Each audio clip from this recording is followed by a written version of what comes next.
À Kindu, chef-lieu de la province de Maniema, les travaux de la deuxième conférence sur les mines, l'énergie et les infrastructures se poursuivent pour leur deuxième journée.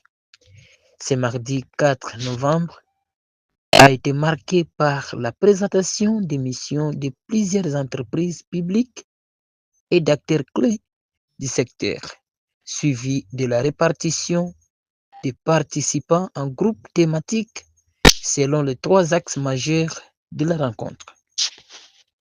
Présent à cette cérémonie, le gouverneur de la province du Haut-Touélé, Chamba Komito Gambu, a salué l'organisation de cette initiative stratégique et a encouragé le Maniema à se préparer sérieusement à la sous-traitance tout en insistant sur la nécessité de valoriser l'or vert, à savoir l'agriculture comme pilier du développement.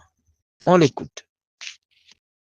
Et nous, en participant à cet atelier, nous avions beaucoup appris. Les défis sont pratiquement les mêmes, les infrastructures, le manque d'investissement, alors que les potentialités, surtout dans le domaine minier, sont là. Et ça a été une occasion également de parler de l'expérience qu'il y a chez nous dans le Haut-Touélé, surtout dans le secteur minier, où nous avons quand même de grandes mines de domaine de l'or avec Kibali Gold Mine. Et nous pensons que cette expérience peut être utile également, surtout dans le domaine de la sous-traitance, avec pour la province du Maniema, qui est également une province aurifère, mais qui a beaucoup d'autres minéraux pour lesquels nous plaidons vraiment l'État puisse accompagner, trouver des investisseurs afin que le peuple du Maniema puisse profiter de ce que Dieu a donné comme richesse.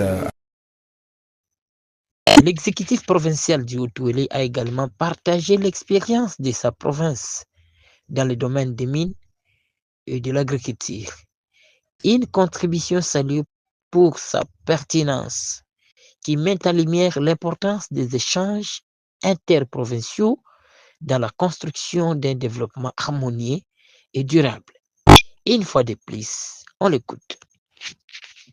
J'ai pris un exemple dans le domaine des sous-traitances. Aujourd'hui, il faut se préparer avec tout ce qu'il y a comme potentialité ici, avec ces investissements qui pointent à l'horizon dans le domaine minier. Il faut se préparer à la sous-traitance où les Congolais pourront effectivement avoir la possibilité de croître leurs affaires et devenir des grands opérateurs économiques. Mais également l'agriculture. J'ai donné l'exemple du Haut-Touélé où nous avons repris avec l'agriculture parce qu'à côté de l'or jaune, nous travaillons pour que l'or vert puisse également avoir sa place. Et le gouvernement provincial a commencé à prêcher par l'exemple. Cette année simplement, nous avons plus ou moins 700 hectares de culture pérenne, café, cacao, pour le compte du gouvernement provincial. Et nous allons étendre aux entités territoriales décentralisées, les chefferies et secteurs, et arriver à remettre les populations qui pourront avoir 1-2 hectares. Donc nous faisons les routes, oui, mais nous devons également relancer notre économie à travers principalement l'agriculture. Donc aux côtés des mines, il faut absolument que l'agriculture prenne place comme le ministre Moïne l'a dit. Donc nous avons le même réalité, les mêmes défis. Je crois que le gouverneur Moussa visitera, dans le cadre de la coopération interprovinciale, visitera la province du Haut-Touélé très prochainement afin que nous puissions voir comment faire, afin que nous puissions soutenir la province du Maniema en termes d'expérience, en termes de quoi dans ces projets de relance agricole dans la province ici. Je crois que ça c'est la deuxième édition. Vous avez vous-même vu, les résultats sont déjà là.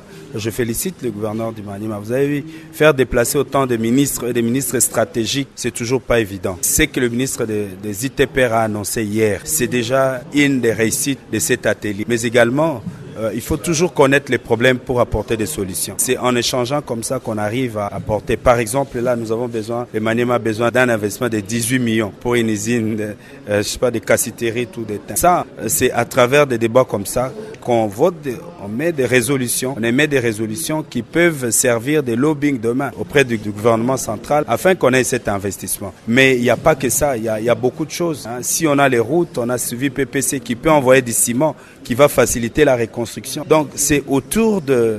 il y a également la BAD, vous avez suivi, qui est prêt à accompagner pour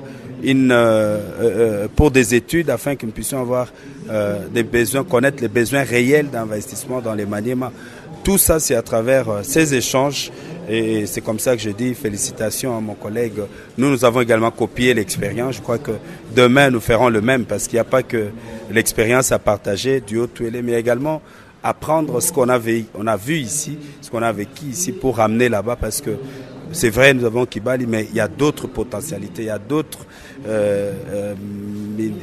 minéraux qui ne sont pas exploités, les fers et autres, et pour lesquels, à travers des conférences comme ça, nous pouvons également trouver plus d'opportunités afin de donner un peu plus d'emploi aux jeunes, un peu plus d'opportunités aux Congolais et développer notre pays tout entier et nos provinces ou notre province de manière particulière. Ces propos du gouverneur Jean Bakomito ont été recueillis par la cellule de communication du gouvernorat Maniema. Abonnez-vous massivement et partagez. À la prochaine.